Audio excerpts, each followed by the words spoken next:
Attacks जो हो रहे हैं अभी हमारे इंडियन ओशन के ये रीजन में, जो सोमालियन कोस्ट पे, उसके लिए बहुत ज़रूरी है कि हम हमारे शिप्स और हमारे एयरक्राफ्ट इसके डेटरेंस के रूप में काम करें। और आईएनएस चेन्नई जो भी मर्चेंट शिप के पीछे, नॉर्थफ्लॉक्स के पीछे लगा हुआ है, वो सोमालियन वाटर्स में, और पीएटआई एयरक्राफ्ट जो उसका पीछा कर रही है। सेफ्टी जरूरी है हमारे क्रू की। भारतीय सेलर्स भी हैं उसमें, 15 से ज़्यादा। इंटरनेशनल रोल भी बनता है इंडियन नेवी का। इसलिए मेरे ख्याल से मुझे लगता है कि भारतीय नौसेना भारतीय नेतृत्व में एक अच्छा काम करेगी। और ये पिराट्स जो हैं, इनकी जो जो लगातार बढ़ोतरी हो रही है एक्टिविटीज में, उसको कम करेगी एज ए डेटरेंस। दूसरे नेवल फोर्स भी साथ में काम करके इसको जल्दी ही जल्दी फिर से 2013-14 की हालत में पिरासी ऑपरेशंस को खत्म कर देंगे। धन्यवाद।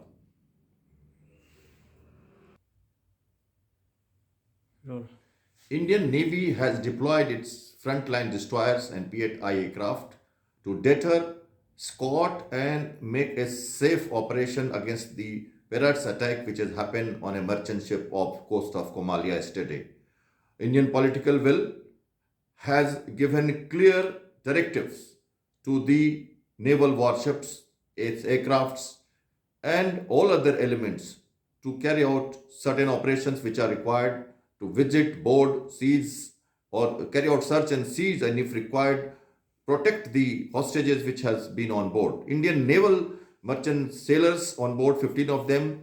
Apart from that, the international shipping protection of shipping lanes is important for Indian Navy, and therefore I'm sure the Indian Navy is going to do its professional job which it has learned in Operation Cactus in Maldives, or in Operation Pavan, or for last 20 years in anti-piracy operations at Somalian coast, or for that matter even Malacca coast. So I'm sure the instilling of confidence in seafarers would be re-brought by the naval forces operating in the area of interest, that is entire in Indian Oceanic region. Thank you.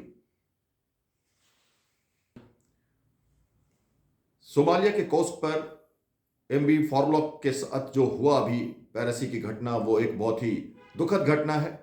2008 से 13 तक के लगातार deterrence operation of Indian navy, दूसरी naval forces के कारण ये पिरासी करीब करीब खत्म हो गई थी। लेकिन ये हमास के प्रति जो समर्थन है हुतीज का, यमन कोस्ट पे जो हमारा गल्फ ऑफ एडन है, वहाँ पे जो ड्रोन्स अटैक हो रहे हैं, उनके शैडो में ये सोमालिया के पिराट्स फिर से एक्टिव हो गए हैं। और ये तीसरी चौथी घटनाएं लगातार होने लगी हैं। और हमारे अरबियन सी में भी हमने एक ड्रोन अटैक देखा है। जो भारतीय सेलर्स जो ऑनबोर्ड होते हैं मर्चेंट शिप्स पे, या वैसे भी सी लेन्स ऑफ कम्युनिकेशन और सी फेरर्स के लिए एक कॉन्फिडेंस, एक प्रोटेक्शन देना भारतीय नौसेना की रिस्पॉन्सिबिलिटी है।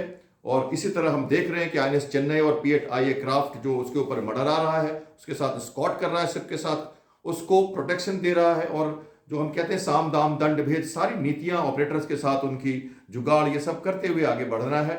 वरना ये ऑपरेशन हमें सक्सेसफुल होना ही है हर हालत में। इसलिए हमारी शिप्स, एयरक्राफ्ट, मैरीटाइम सेंटर्स, हमारी पॉलिटिकल विल, इस सब के साथ भारतीय नौसेना एक प्रोफेशनल जॉब के रूप में काम करेगी। धन्यवाद। बस बस।